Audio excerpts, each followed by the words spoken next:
Sumayin niyo ang Panginoon. Ang mabuting balita ng Panginoon ayon kay San Mateo.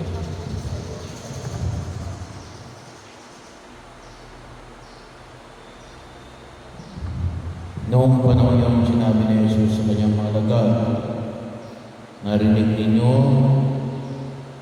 sinabi, ibigin mo ang iyong kaibigan at kaputan mo ang iyong kaaway. Ngunit ito naman ang sabi ko, ibigin ninyo ang inyong mga kaaway at idalangin ninyo ang mga umuusig sa inyo upang kayo maging tunay na anak ng inyong amang nasa langit.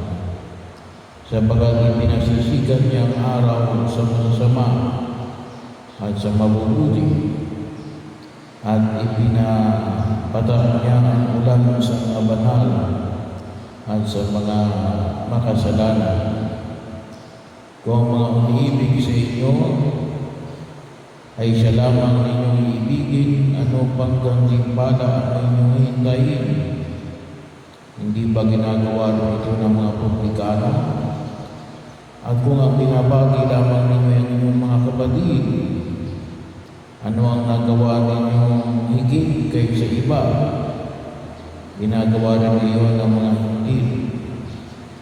Kaya dapat kayong maging ganap gaya ng inyong amang nasa langit. Ang mabuting balita ng Panginoon.